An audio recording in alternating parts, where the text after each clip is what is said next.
not often that I get to introduce someone who's in worse shape than I am. Here's the distinguished chairman of the Las Vegas Chamber of Commerce, Mr. Buster Frooks.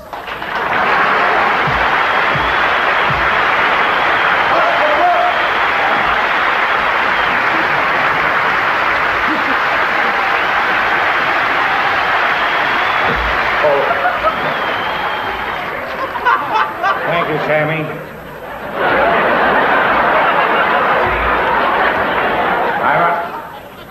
I'm honored to be standing here, and I rather imagine you're surprised that I am. Last time you and I were side by side, somebody stepped on my tongue.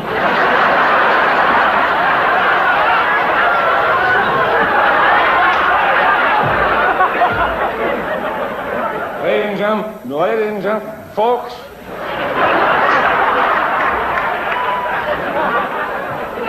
This man, D. Martin,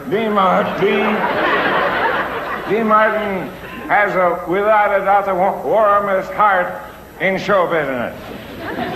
And you would too if you drank Sterno.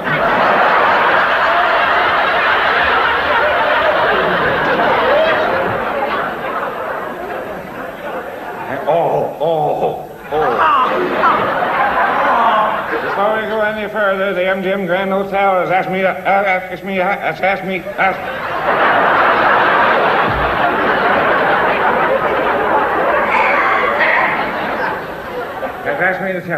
tell you something. We don't mind if you have parties in your room with a lot of scantily dressed girls running around, but please have a little consideration for your neighbors and also for me. Next time, please cover up your keyhole.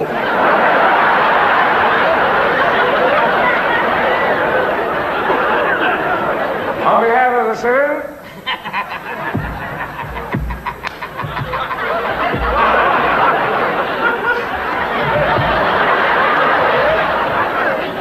on behalf of the citizens,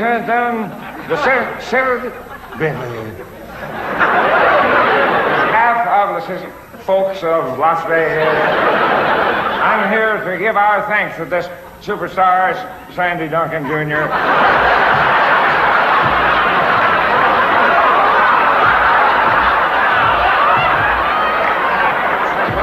Sandy Duncan.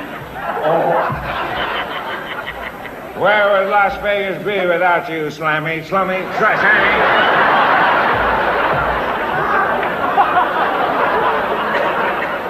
Probably out in the middle of some desert.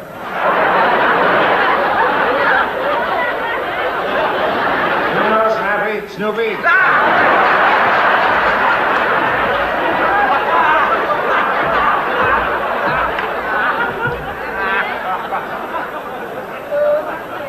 You had many handicaps to overcome on your way to becoming the beloved star you think you are.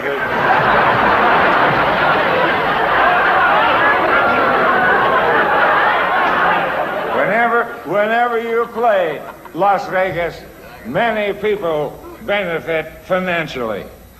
And may I add, a finer bunch of girls you couldn't ask for.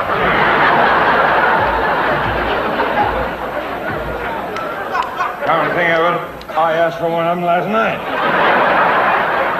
Did you get yours?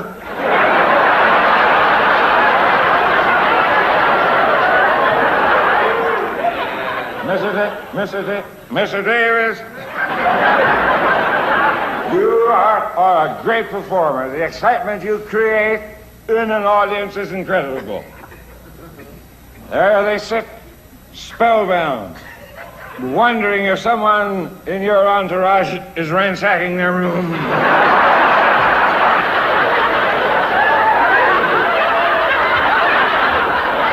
From dancing for pennies to that magnificent moment when Frank Sinatra phoned down to the lobby and said, "Send the colored kid up to dance while I shave."